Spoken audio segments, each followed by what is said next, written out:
হাদিসের মধ্যে আল্লাহ রাসূল বলেন, মাস্তাফাদাল মুমিনু বাদা তাকওয়াল্লাহি খায়রুন লাহু মিন যাওজাতিন সালিহা।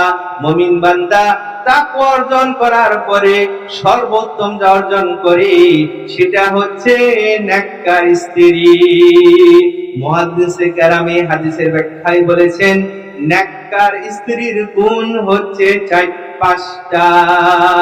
আল্লাহ রাসূল বলেন, ইন্না আমারাহা আতাআতুহু। একটা নেককার স্ত্রীর প্রথম গুণ হচ্ছে স্বামীর আদেশ নিষেধ মেনে চলে। মাগো, তোমরা যদি নেককার স্ত্রী হতে চাও, স্বামী যে সমস্ত কাজের মধ্যে আল্লাহ রাসূলের বিরুদ্ধে যদি না যায়, ওই কাজের মধ্যে আদেশ করে অবশ্যই কাজকে পালন করতে হবে।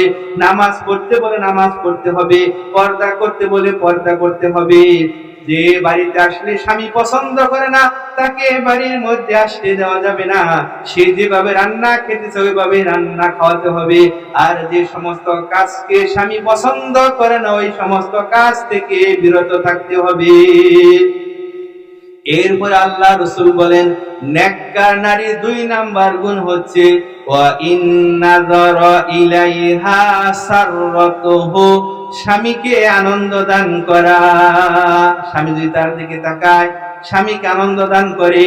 3 নাম্বার গুণ হচ্ছে ওয়া ইন্না আকসামা আলাইহা আবাররাতুহু। স্বামী যদি কোনো বিষয়ে কসম খায়, ওই কসমকে পুরা করার জন্য স্ত্রী চেষ্টা করে। এরপরে 4 নাম্বার গুণ হচ্ছে ওয়া ইন গাবা আনহা নাসাহাতুহু ফি নাফসিহা। স্বামী যদি অনুপস্থিত না থাকে, স্বামীর অনুপস্থিতিতে ওই মহিলা তার লজ্জা স্থানের হেফাজত করে।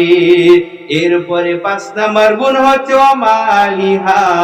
5 নাম্বার গুণ হচ্ছে স্বামীর সম্পদের হেফাজত করে। সুবহানাল্লাহ বলেন। এই 5টা গুণ যে মহিলা আছে, সেই মহিলা হচ্ছে নেককার স্ত্রী।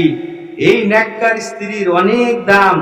আল্লাহ সুবহানাহু ওয়া তাআলা নেককার মহিলাদেরকে এই দুনিয়ার মধ্যে সম্মানিত করবেন, আখিরাতেও সম্মানিত করবেন। মুসলমান ভাইরা আমার, আখিরি জামানার পয়গম্বর বিশ্ব নবী জনাবে মুহাম্মদুর রাসূলুল্লাহ সাল্লাল্লাহু আলাইহি ওয়াসাল্লাম একদা মসজিদে নববীর সামনে সাহাবায়ে কেরামদেরকে নিয়ে দ্বীনি আলোচনা করছিলেন।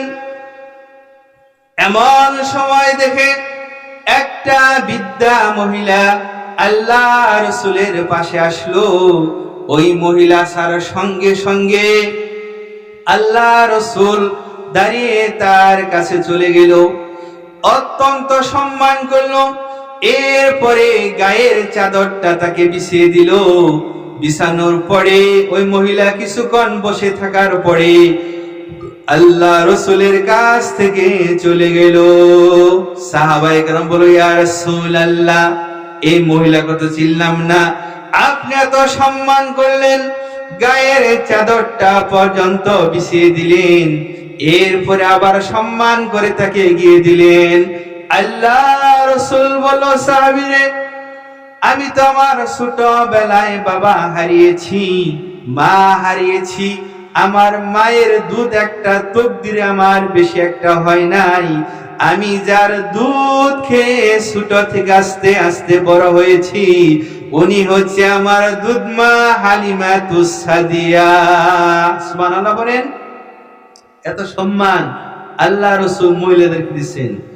এরপরে মারা প্রত্যেকটা মহিলা আমাদের রাসূলগণের স্ত্রী, সাহাবায়ে কেরামের স্ত্রীরা কেমন আমল করেছে, সেই দিক থেকে তাদেরকে খেয়াল করে আমাদেরকে আমল করতে হবে।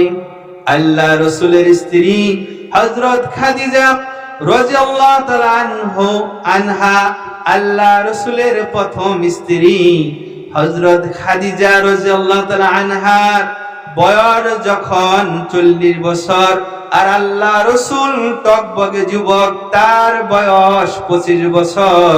এই সময় আল্লাহ তাআলার হুকুমে আল্লাহ রাসূল হযরত খাদিজা রাদিয়াল্লাহু তাআলা আনহাকে বিবাহ করেছিলেন। বলেন সুবহানাল্লাহ। হযরত খাদিজা রাদিয়াল্লাহু তাআলা আনহা কিয়ামত পর্যন্ত প্রত্যেকটা মা বোনদের জন্য মডেল হয়ে থাকবে। কেমন স্বামী ভক্ত ছিল।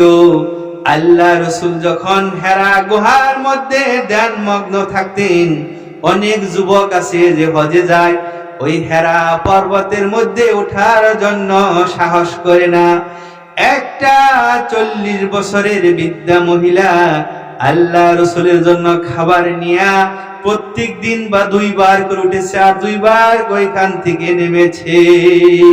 অনেক দরিদ্র মহিলা ছিলেন, ব্যবসার যত সম্পদ আছে আল্লাহ রাসূল ইসলামের জন্য ব্যয় করেছে, কোনো কৃপণতা করে নাই। তার স্বামী মুহাম্মদ রাসূলুল্লাহ সাল্লাল্লাহু আলাইহি ওয়াসাল্লামকে তার ধন সম্পদ ইসলামের জন্য সাহায্য করেছেন। ছায়ার মতো আখেরি জামানার পয়গম্বর বিশ্ব নবী জনাবে মুহাম্মদ রাসূলুল্লাহ সাল্লাল্লাহু আলাইহি সাল্লামের পাশে হযরত খাদিজা লেগে থেকেছে।